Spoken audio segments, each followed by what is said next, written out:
Ayan guys, hello! This is Mia Kaloka. Welcome back to my channel. O diba? So for today's video, eto nag-grocery ako para sa bahay. 'Di ba? So, alam niyo naman guys, independent tayo. Kaya ito, tayo lang namimili ng ganyan. Mag-isa lang tayong namimili. O, 'di ba? Ang dami nating bibibiling supply. Supply lang naman yan para sa bahay. Syempre, pag walang mga supply na ganyan, malayo ang bahay sa palengke. Of course, pag magluluto ka, wala kang magagamit. Kaya yung mga yan, pinagbibili ko na just in case, kailangan mo ng asukal, kailangan mo ng mantika, ganyan. O, di ba? Meron kang supply sa bahay. Importante po yun. Kasi, para hindi ka na alis ng alis. Kasi ang layo nga po ng palengke dito sa amin. Okay? At dahil ang mga bisita ko, mahilig sila sa kape, ayan, bumili na rin ako ng kape na extra at asukal. Ayan, gusto natin ng ketchup, meron din tayong cheese, meron din tayong tomato sauce, just in case gusto nating gumawa at magluto ng pasta. Diba?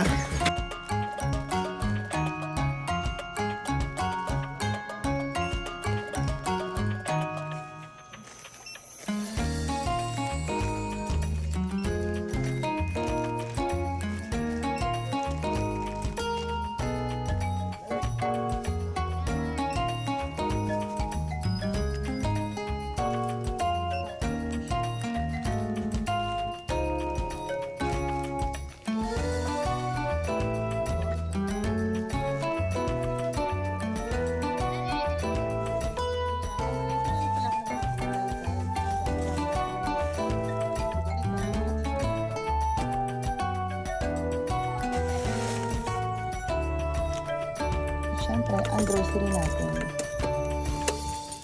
Diba? Ang dami natin grocery.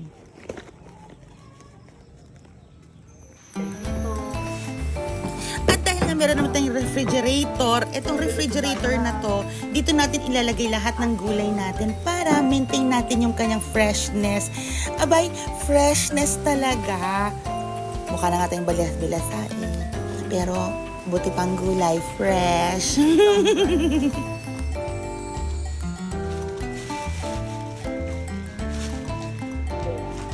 Mag-resupply tayo sa ating bahay.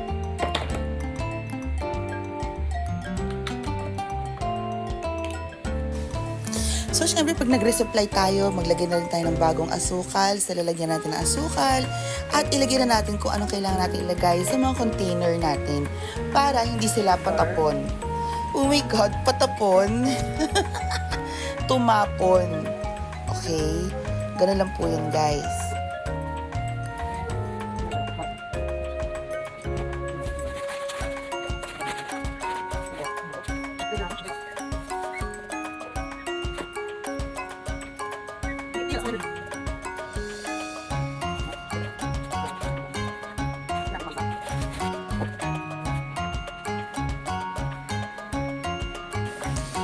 At syempre naman guys, importante din na organize lahat ng mga pampalasa natin, mga rekado natin.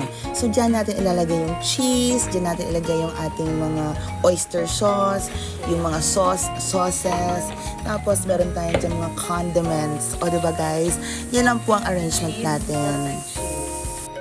Cheese natin.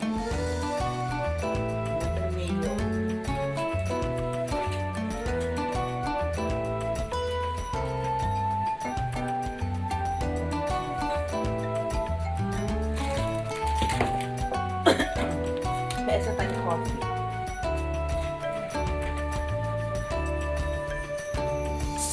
At yan na nga po guys, ganito mabuhay ng sarili sa probinsya, living independent. O diba, ang saya-saya. See you later guys, bye-bye! So there you go guys. Bye!